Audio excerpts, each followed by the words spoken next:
The political person में आपका स्वागत है। दोस्तों, बिहार चुनाव की बात हो और एआईएम का जिक्र ना आए, ये अब नामुमकिन सा होता जा रहा है, असंभव सा होता चला जा रहा है। इसलिए कि एआईएम ने अपने आप को इस तरह साबित करके दिखाया है कि अब उसकी ताकत को कोई भी नकार नहीं सकता। चाहे आप एआईएम को लाइक करते हों या डिसलाइक करते हों, लेकिन आप उसको इग्नोर नहीं कर सकते। इसलिए कि एआईएम ने 2020 में 5 सीटें जीतकर तमाम राजनीतिक पंडितों को, तमाम सियासी तज्ज़ियाकारों को एकदम हैरान कर दिया था।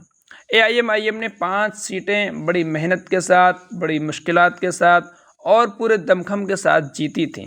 असदुद्दीन ओवैसी ने खुद, उनकी पूरी टीम ने, बिहार टीम ने अनथक मेहनतें, कोशिशें की और नतीजा भी बिहार वासियों ने बहुत अच्छा दिया। सीमांचल के लोगों ने 5 सीटें असदुद्दीन ओवैसी की झोली में डाल दी थी। मगर हुआ ये कि असदुद्दीन ओवैसी की पार्टी में, टीम में कुछ ऐसे लोग शामिल हुए जो निजी स्वार्थ के लिए आ गए थे और उन्होंने अपने स्वार्थ को मिलता हुआ देखा, तो असदुद्दीन ओवैसी का साथ छोड़कर वो लालू यादव की पार्टी आरजेडी, तेजस्वी यादव के साथ चले गए और कौम के लिए, अपने समाज के लिए, मुसलमानों के लिए जो कस्में खाया करते थे कि हम उनको आगे बढ़ाने की कोशिश करेंगे, उनकी बिगड़ी हालत को सुधारने की तरफ आएंगे, वो सारे वादे भूल गए।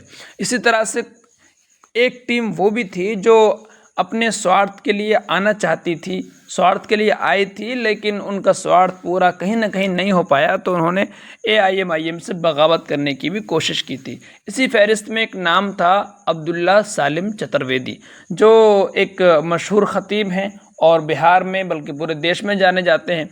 तो उन्होंने संगठन में कितना काम किया, उनकी अपनी पकड़ क्या थी ज़मीनी स्तर तक, ये तो बिहार वासियों को और जोकीहाट के लोगों को मालूम है। जोकीहाट से वो शायद तैयारी कर रहे थे विधानसभा की, फिर सीमांचल गांधी तस्लीमुद्दीन के बेटे शाहनवाज को आरजेडी ने धोखा दे दिया, उन्होंने टिकट काट दिया। अब वहाँ की जनता की मांग थी कि शाहनवाज हुसैन एआईएम का टिकट लेकर आए, हम उनको जिता देंगे। अब जनता की जैसी मांग थी, ऐसा किया गया। हालात के पेश नज़र शाहनवाज ने एआईएम ज्वाइन की और एआईएम के टिकट पर जीतकर विधानसभा में पहुंच गए। अब अब्दुल्ला सालिम चतुर्वेदी ने, जब वो टिकट का वक्त आया था शाहनवाज को देने का, तो बगावती तेवर अपनाए और कहा कि हम पार्टी छोड़ देंगे, अपने दलबल के साथ में पार्टी छोड़ देंगे।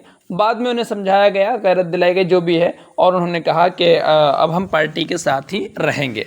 अभी कुछ दिन पहले अब्दुल्ला सालिम चतुर्वेदी का एक इंटरव्यू वायरल हुआ, जिसमें वो कहते हुए नज़र आ रहे हैं कि पिछली बार गलती हो गई पार्टी से, इस बार पार्टी गलती नहीं करेगी, पार्टी को टिकट देना ही होगा, पार्टी को हमारे जो संघर्ष हैं उनको देखना ही होगा।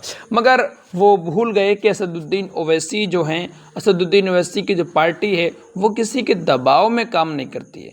लोग बी टीम का इल्ज़ाम लगाते लगाते थक गए, मगर असदुद्दीन ओवैसी को पीछे ना कर सके और इस इल्ज़ाम को साबित ना कर सके, और असदुद्दीन ओवैसी अपनी पूरी इसी ताकत के साथ, दमखम के साथ आगे निकलते चले जा रहे हैं।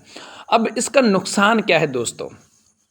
असदुद्दीन ओवैसी की पार्टी में जो लोग आते हैं निजी स्वार्थ के लिए, अब ओवैसी साहब जो अपने आप को कहते हैं हम ईमानदार हैं, और वो ईमानदार साबित भी होते चले जाते हैं, और उनके जो नेता हैं जो उनके साथ ईमानदारी से जुड़े हुए हैं, वो बुलंदी के आसमान तक चलते चले जा रहे हैं। अब अब्दुल्ला सालिम चतुर्वेदी ने जो बयान दिया, उससे क्या हुआ है? उससे हुआ ये है कि उनकी शख्सियत डैमेज होती है। होना तो ये चाहिए कि आप पार्टी में अगर हैं तो पार्टी की आला कमान को, हाई कमान को यकीन दिलाइए कि आप पार्टी के साथ ही जुड़े रहेंगे। अगर पार्टी से आप कहीं भी जा सकते हैं अपनी ज़रूरत के तहत, तो पार्टी भी आपको ज़रूरत के तहत ही अपने साथ रखेगी। देखिए, जो पार्टी बिहार के अध्यक्ष हैं अख्तरुल ईमान, उनसे एक मरतबा ऐसे पूछ लिया गया कि आप कहाँ से लड़ेंगे, कहाँ से नहीं लड़ेंगे, तो उन्होंने कहा कि मैं पार्टी का अदना कार्यकर्ता हूँ, मैं खादिम हूँ पार्टी का। अगर हमारे लीडर, हमारे नेता, हमारे रहनुमा असदुद्दीन ओवैसी साहब हमसे कहेंगे कि छोटे से कार्यकर्ता का जूता उठाना है, तो अख्तरुल ईमान उनका जूता उठाएगा। इसलिए कि लीडर मानने का मतलब ही ये है कि हमने उनको अपने आप को आगे मान लिया है कि वह हमारे आगे रहेंगे, हम उनके पीछे पीछे चलेंगे, और हमने यकीन कर लिया है कि हमारा लीडर अच्छा है, सच्चा है, तो हमें किसी तरफ देखना ही नहीं है। इसी तरह से महाराष्ट्र में इम्तियाज़ जलील जो MP बने, MLA बने, उनसे जब कहा गया कि आप कहाँ से लड़ेंगे, तो मालूम है उनका जवाब क्या था। हालांकि इतने पुराने नेता हैं और इतने कद्दावर नेता हैं, इतने वरिष्ठ नेता हैं, उन्होंने कहा कि असदुद्दीन ओवैसी साहब अगर कहेंगे तो मैं विधानसभा लड़ूंगा, कहेंगे तो मैं लोकसभा लड़ूंगा, और कहेंगे तो दोनों लड़ूंगा, और अगर मना करेंगे बैठ जाओ तो मैं एक भी चुनाव नहीं लड़ूंगा।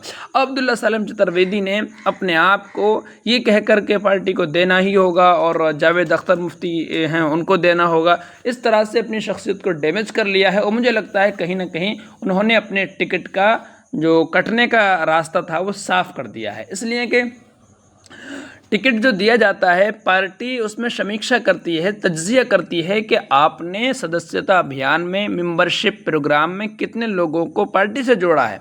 और इलेक्शन जो जीता जाता है वो बूथ लेवल से जीता जाता है। आपके बूथ एजेंट्स कितने हैं, उन्होंने कितने लोगों को जोड़ा है, ज़मीनी स्तर पर आपकी पहुंच क्या है, पकड़ क्या है, ये देखा जाता है। सिर्फ बयानबाजी से आपका मशहूर हो जाना ये काफ़ी नहीं होता है। देखा था इमरान प्रतापगढ़ी मुरादाबाद से लोकसभा सीट लड़ने चले आए, उन्हें लगा कि अब तो हम मशहूर हैं, मुसलमान हमें जानते ही हैं और हम इमोशनल तरीके से नज़र पड़ देते हैं तो वोट मिल जाएगा।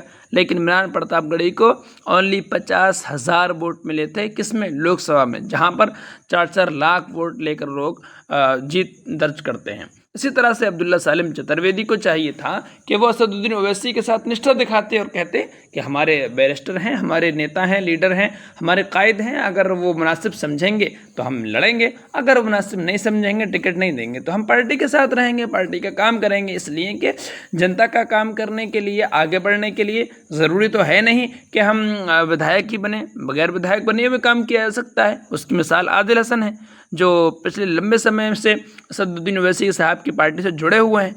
उन्होंने लोकसभा चुनाव की तैयारी कर ली थी, कटिहार से उनके नाम का अनाउंस हो गया था, लेकिन असदुद्दीन ओवैसी साहब ने मना किया। उन्होंने एक हर्फ शिकायत का नहीं आने दिया। उन्होंने कहा कि जैसे मेरे नेता का, जैसे मेरे लीडर का, जैसे मेरे कायद का हुक्म है, मैं उस पर सर तस्लीम खम करता हूँ। और उनका इनाम मिला भी उनको।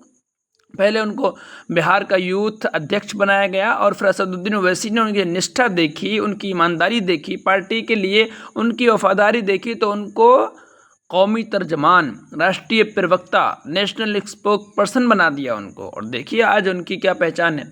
असदुद्दीन ओवैसी साहब ऐसे ही लोगों को जो वफादारी के साथ, ईमानदारी के साथ कौम का, दलितों का, मुसलमानों का काम करने की कोशिश करते हैं, असदुद्दीन ओवैसी साहब उनको सर पे बिठाते हैं। तो अब मान लेना चाहिए कि जो कि हार्ट से या तो अब्दुल्ला सलीम साहब को दे दिया जाएगा टिकट, वरना तो 90% के आसपास मुझे ऐसा लगता है कि उन्होंने अपने टिकट कटने का रास्ता साफ कर लिया है। इसलिए कि इज़्ज़त नफ्स, ईमानदार जो इंसान होता है वो इज़्ज़त नफ्स का बहुत ख्याल रखता है। दबाव बनाकर आप किसी से पार्टी में रहना चाहेंगे तो आपके लिए फिर कोई जगह नहीं बचती है।